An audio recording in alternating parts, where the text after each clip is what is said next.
Good morning, everyone, and thank you for joining us for our weekly press conference today. This week, we're going to present 3 topics. First is an update from code enforcement on the results of the sweeps. Second is an update on the City of Erie's Love Your Block program. And third is a presentation of the Save an Eye trophy that's coming. First, since we're taking office in 2018, my team and I have been on a mission to build opportunity, restore hope, and transform Erie. We have been working hard to achieve our vision. One element of this is our vision for all residents to be able to live welcoming, vibrant neighborhoods. A critical part of this vision is making sure that our neighbors' hoods are clean and safe, free of debris and other hazards that can accelerate into blight and neighborhood decline. Now, to provide an update on these efforts is the city's Director of Development Services, that's Chris Groner. Chris, the floor is now yours. Thank you, Mayor. Good morning, everyone. I'd like to, as the Mayor said, I'd like to provide a brief update and reminder of our code enforcement sweeps. Starting this past spring, the city's code enforcement office began conducting targeted inspections in specific zones throughout the city. The goal of this effort was to reduce and eliminate hazardous and unsightly junk and debris, large items, and trash. With each sweep, all of the city's inspectors focus on one area in a coordinated effort, viewing every street and property in that specific zone. And as of today, we have completed sweeps in zones 2, 3, 5, and 6, which is the center of the city. Starting next week, on Monday, July 14th, Code will begin a coordinated inspection of Zone 4 and will be there for the remainder of July. Zone 4 is the far northeast corner of the city. We then anticipate moving into Zone 1 in August, the northwest corner of the city, with each remaining zone taking approximately 2 weeks. As a reminder, if a property is determined to have excessive junk and debris, the owner will be given a courtesy notice. That courtesy notice also serves as a legal notice. Once you've been given this, you will have 14 days to remove the excessive junk and debris. Then property inspectors will return to the same zone after 14 days to reinspect the area. If the trash still exists, the property owner will then be cited. That will result in additional fees and/or liens on the property. If the city is forced to clean the property, the abatement fee on this notice will be charged to the property owner.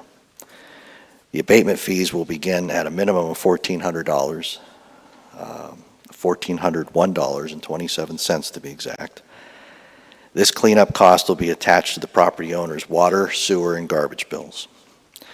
Additionally, multi-unit property owners may see their rental registration license renewal decline for failure to clean up their property and satisfy that abatement fee. The rental registration ordinance has been changed to now include any outstanding fees and liens as a disqualifier for license renewal. So simply put, if the city has to clean up the property and is forced to place a lien to recover those costs, the rental license will be denied until all fees and liens are paid in full. A disproportionate amount of necessary cleanup efforts have originated from rental properties. The specific responsibilities for cleaning and maintaining these units are between the landlords and tenants, and they vary with each lease, but in the end are not the responsibility of the taxpayer. To date, we have sent out just shy of 200 notices, but I am happy to report that the city has only needed to remove items from 4 properties. That has been a tremendous response, and we're very happy with that. Again, most owners are responsible and maintain their properties, but some are not. And the ones who are not taking care of their properties affect all residents in a very negative way. That is not right, and that is why we will strongly be encouraging owners to correct issues and maintain the required standards pertaining to housing, building, and health standards. We want to work with property owners, and we urge them to be proactive. The city offers large item pickup. You can request up to 3 large items to be picked up each week. But you must call first the refuse department to coordinate. And that number is 870-1550. There you can get details for the service, and you must call between 8:30 and 4:30, 72 hours in advance of your regular refuse pickup night. Again, that number is 814-870-1550. We urge all residents, property owners, and landlords to continue to do what is right and take responsibility for their properties. I also want to stress that this abatement fee and the change to the rental registration will remain in effect even if your zone has already been inspected. This means that each zone's code officer will continue to monitor conditions in their respective areas and will be able to issue notices going forward. I want to thank the code enforcement team, Public Works, and the Refuse Department for assisting in this coordinated effort. Let's all continue to work together to make this cleanup a success. And with that, I'd like to turn it back over to the mayor. Thank you.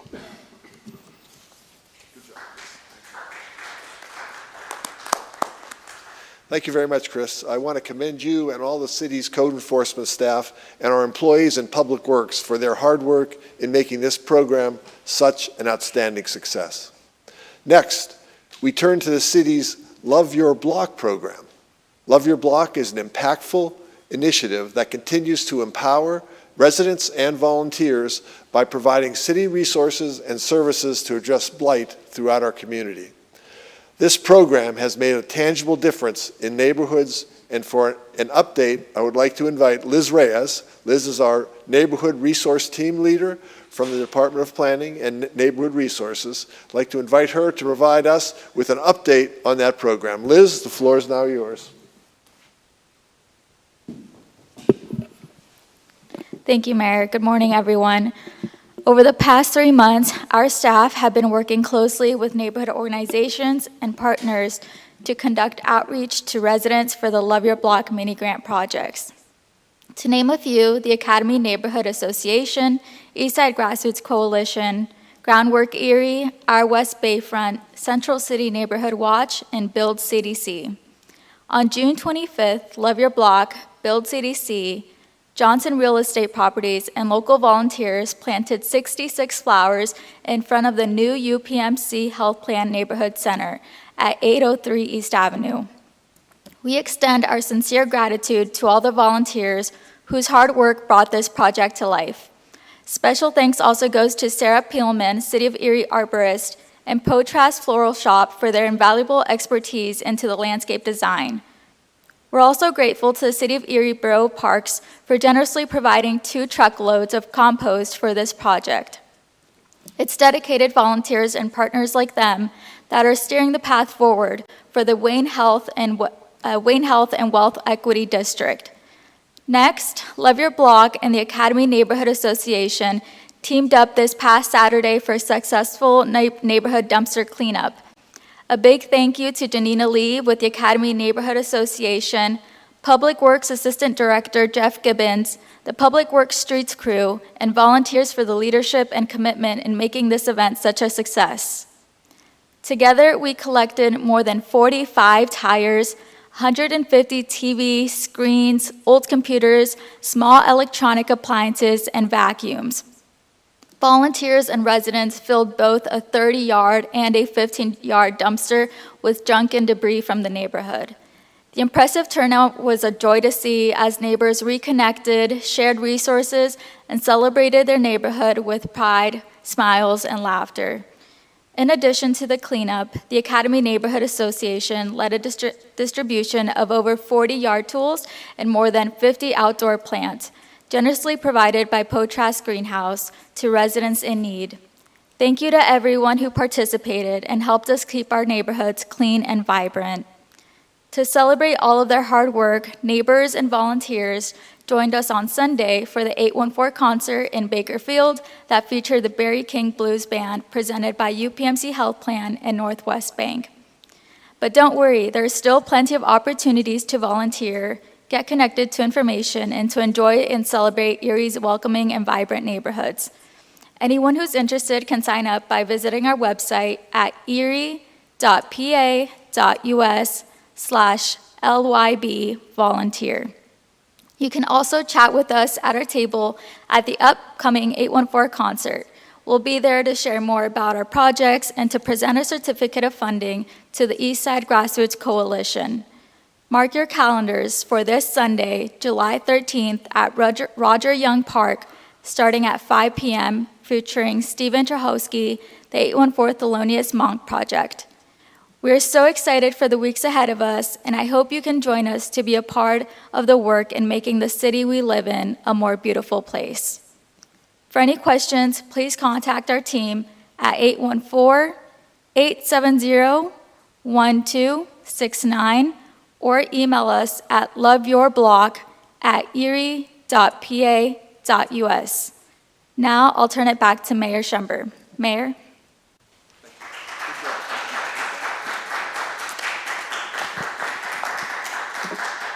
Thank you very much, Liz, and thank you to your team as well, our city departments, community partners, and volunteers for continuing to work together to uplift our neighborhoods and our communities.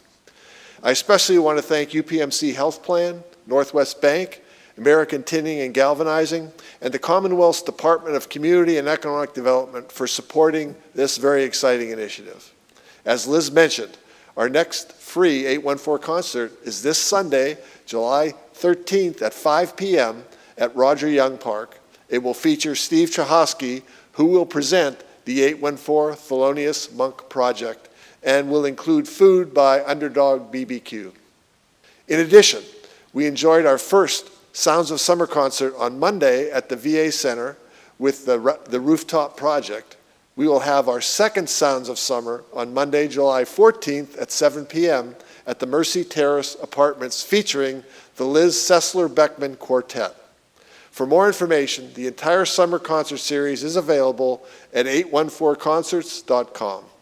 Finally, we will end the press conference with a special presentation of the Save an Eye Trophy in recognition of this Erie's Metro team's win over the county squad in the 87th annual Save an Eye All-Star Football game. Bob Senser Jr. is the president of Erie Lions Club. Welcome, Bob. Would you like to say a few words? Yes, sir. Excellent. Congratulations, Mayor. Oh, thank you very much. I really appreciate it. Okay. Yes. The mission of the Erie Lions Club is to provide eye care and associated services for needy children and adults in Erie County. To raise money for this charity, in 1939, the club began the Save an Eye All-Star High School football game. This game used to be played between players on teams from the city versus players from the county. Now the game is between two teams which we call the Metro and the county due to closure of city schools. We had to realign. At the most recent game played this past June 27th, 2025, the Metro All-Stars defeated the County All-Stars 35-14. This was the 87th game in this series dating back to 1939. It's the second oldest charity high school football game of its kind in the country. The oldest is the Dream Game, played in Scranton area, and coincidentally is also sponsored by a local Lions club. This year's game raised nearly at least $25,000. Actually, it was more than that. We don't have the final figures, but we've raised enough money so that we're able to provide eye care, vision screening for underage children. And since the game's inception, the Erie Lions Club has provided millions of dollars for eye care for needy people in the Erie region. The Erie Lions Club provides tens of thousands of dollars each year, as I mentioned before, for vision screening for grade school children. We also contribute to Envision Sports, which was a sports camp for blind athletes, which was held yesterday at Barron, and Beacon Lodge, which is a summer camp for the visually impaired children. And we provide eye classes and examinations for people in emergency situations. So with the Save an Eye Trophy, Mayor, thank you very much.